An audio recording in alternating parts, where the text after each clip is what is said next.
Salut les bouseux, je sais pas si vous avez remarqué, mais il y a eu des présidentielles dernièrement et c'est pas très bien passé. Disons que ça aurait pu être mieux, hein.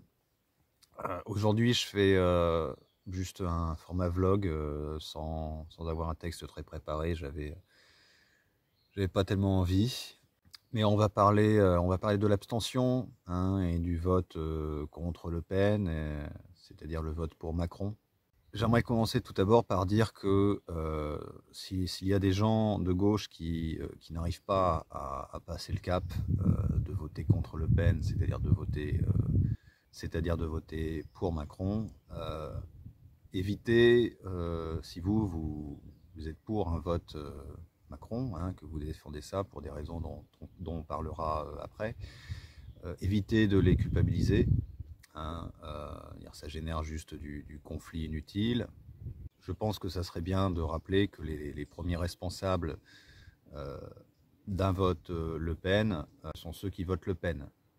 Et ce sont tous ceux qui ont répandu et légitimé la rhétorique et les idées d'extrême droite au cours de ces 20 dernières années notamment, plutôt que ceux qui se refusent à voter contre Le Pen. Je comprends les gens qui ne seront pas capables, hein, de voter pour Macron, hein, et de faire barrage, comme on dit. On va voir quelles sont les différentes raisons qui légitiment l'abstention. La première raison dont je viens de parler, ce sont les affects personnels, hein. C'est l'incapacité à se résoudre à voter Macron, hein, et finalement à le soutenir. Alors, c'est vrai que voter Macron, ça fait mal au cul, hein. Seulement, voir les choses comme ça, c'est réduire son action politique. Le vote est une action politique, hein, qui est faible, hein, mais qui n'est pas non plus inutile dans un système de démocratie représentative. C'est donc réduire son action politique à sa condition personnelle, à ses affects, hein, à ce que l'on ressent soi-même lorsque on vote Macron sans se soucier du collectif. Le fait est que Le Pen, ça va être pire que Macron. Il y a beaucoup de gens qui ne sont pas particulièrement de gauche, mais qui disent que avec ce qu'on a vécu sous Macron, ça ne peut pas être pire. Si, ça peut toujours être pire, hein, on peut toujours faire pire. Je pense que c'est quand même un peu une réflexion d'enfant gâté, hein, et de se dire oh là, je me suis pris un pain dans la gueule, ça peut pas être pire, c'est vraiment horrible. Alors qu'il peut y avoir des gens qui vont te tabasser la gueule à coups de batte, si tu veux. Ou encore pire que ça. On peut toujours trouver pire, hein. Le fait est que Le Pen, c'est du nationalisme libéral. Elle ne fera absolument rien pour les classes populaires, au contraire. Le Pen, c'est juste du macronisme, mais en agitant des drapeaux français et en s'en prenant aux minorités, hein, ceux qui seront considérés comme étrangers, et aussi les minorités LGBT, etc., qui vont prendre très cher avec un gouvernement d'extrême droite. Et ça, on le voit en Hongrie, par exemple, ou encore en Pologne. Comme j'ai déjà pu le dire à plusieurs reprises sur ma chaîne, mais notamment dans ma vidéo en réponse au canard réfractaire, je crois, le fascisme est la roue de secours du capitalisme en crise. C'est-à-dire que si les plus riches, les bourgeois, voient que le socialisme menace leurs petites affaires et que le libéralisme, la république libérale, la démocratie libérale ne permet plus de faire tenir leurs petites affaires, ils vont s'orienter vers le fascisme. On est tout à fait dans cette situation-là, hein, à se retrouver à devoir choisir entre un bourgeois libéral autoritaire et une bourgeoise libérale fasciste. On a vachement le choix, hein. On se retrouve alors avec beaucoup de gens qui nous disent que c'est choisir entre la peste et le choléra, hein, que tout ça, les deux sont kiff-kiff, hein. Alors bon, on peut s'intéresser à cette réflexion. Le taux de mortalité de la peste est 30 fois plus élevé que le taux de mortalité du choléra. Personnellement, je préfère choper le choléra et avoir des diarrhées sanguinolentes, mais un fort taux de survie, plutôt que de risquer la peste, de me retrouver avec des boules de pus partout sur le corps et de crever d'une fièvre en 7 jours. On ne peut pas se contenter de tout mettre à égalité, hein, tout ne se vaut pas, et oui, Le Pen, ça sera pire que Macron, hein. Macron, c'est déjà la merde, mais on peut être encore plus dans la merde avec Le Pen. Un autre argument en faveur de l'abstention, ça concerne la légitimité morale du candidat.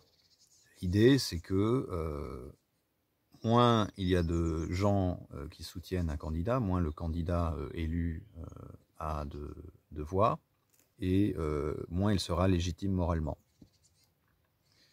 Sauf que ça, c'est uniquement un angle moral et pas du tout concret, matérialiste, parce que dans notre système, si tu es élu avec 10% des voix, tu n'auras pas 10% du pouvoir.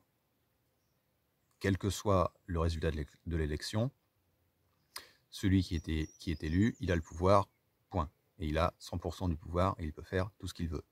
On l'a bien vu avec Macron, hein, ses résultats pas terribles en 2017, ça ne l'a pas empêché d'avoir une politique, de mener la politique, sa politique comme il le voulait.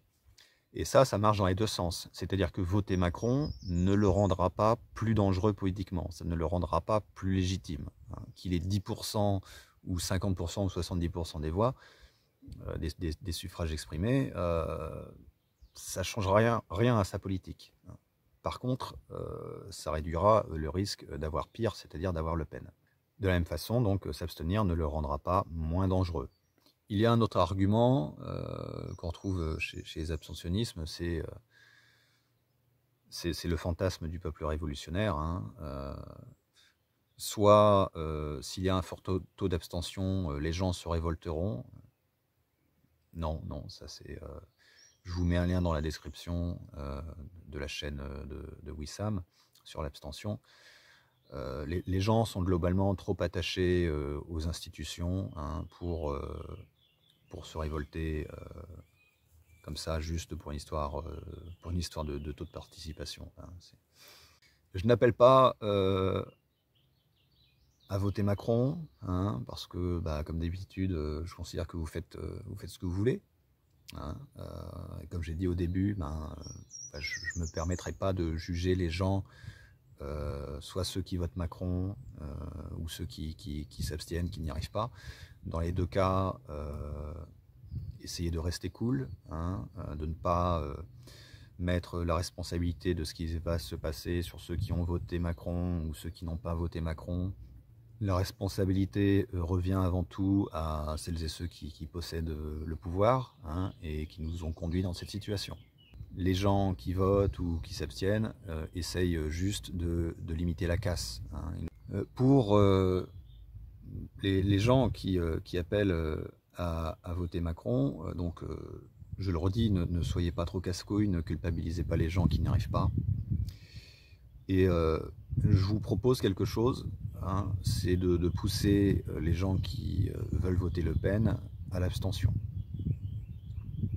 C'est-à-dire que si le but, hein, c'est de réduire les chances de gagner de Le Pen, qu'il y ait plus de gens qui votent Macron ou moins de gens qui votent Le Pen, le résultat c'est le même. Donc plutôt que de faire chier des gens de gauche qui n'arrivent pas à voter Macron, allez plutôt convaincre des gens de droite de ne pas voter Le Pen. Et pour cela, je vous invite non pas à les culpabiliser, hein, mais plutôt à montrer qu'un vote Le Pen n'est pas du tout dans leur intérêt.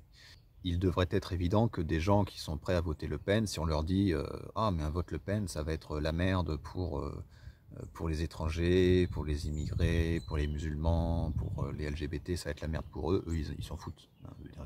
Si de base, ils sont prêts à voter Le Pen, c'est qu'ils n'en ont rien à foutre. Hein. C'est pas, faut pas compter sur un sursaut d'altruisme de leur part. Donc, il faut plutôt s'orienter sur une démonstration qu'un vote Le Pen n'est pas du tout dans leur intérêt.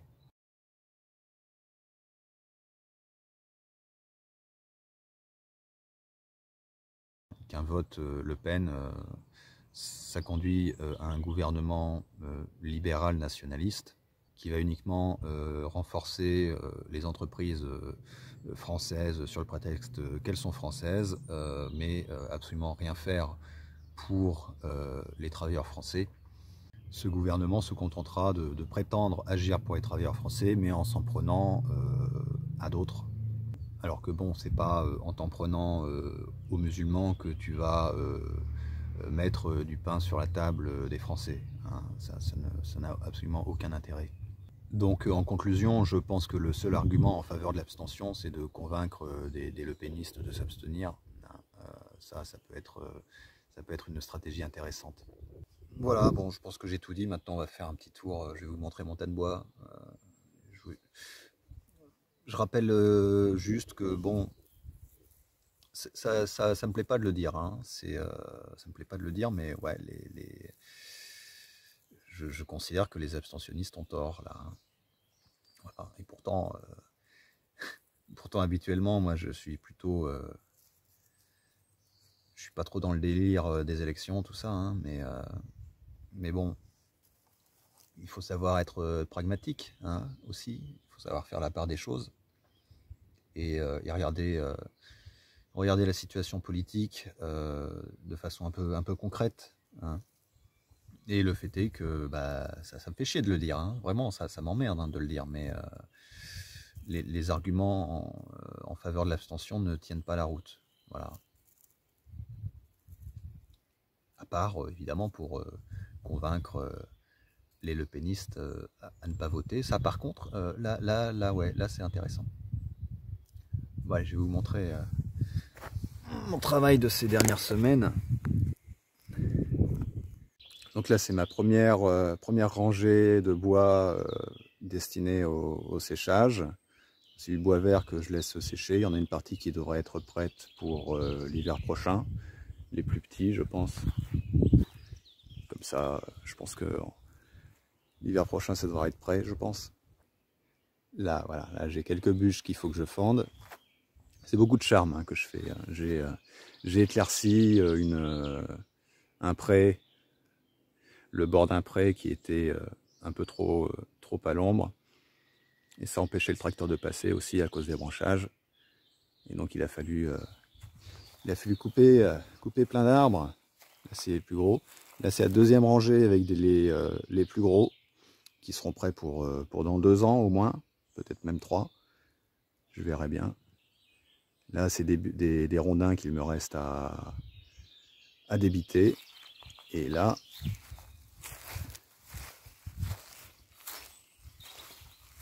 et ici, ça c'est un charme. Un charme que j'ai dû achever. Il était déraciné. Vous voyez là, la taille, ça commence à être pas mal. Là, ça commence à être de la bonne bûche. Et ça va être un peu chaud à fendre. Donc ça fait quand même, ça fait pas mal de boulot. Hein. J'avais calculé vite fait que pour me chauffer tout l'hiver, c'était à peu près maximum 20 jours de travail à 8 heures par jour. Donc ça fait 40 jours à 4 heures, ça fait à peu près en moyenne, allez, 2h30, 3 heures de travail par semaine en moyenne, quoi, pour se chauffer. Bon, voilà, bah, sur ce, je vous laisse. Je pense que la semaine prochaine, ouais, pour dimanche prochain, je pense que je ferai une émission. Je réfléchis sur la morale universaliste et les jugements soi-disant anachroniques. Hein. Vous savez, quand vous avez des gens qui disent « Oh, mais il ne faut pas juger, c'était l'époque, c'est comme ça, il ne faut pas juger la morale de l'époque. » On va réfléchir un peu sur la validité de l'argument, je pense, peut-être la semaine prochaine, sinon je trouverai un autre sujet. Je verrai bien. Bon, allez, sinon, bon ben, comme je l'ai dit, si vous votez Le Pen, abstenez-vous. Hein, et pour les autres, essayez de rester cool. quand même de ne pas culpabiliser, hein, notamment entre gens de gauche, parce que là, après, ça génère du conflit. Et je pense que ça serait une bonne chose que pour les années à venir, la gauche essaie de moins se tirer dans les pattes, si vous voulez. Ça serait bien. Hein. Toujours rêver, mais ça serait bien. Hein. Bon, allez. Allez, bonne semaine à vous.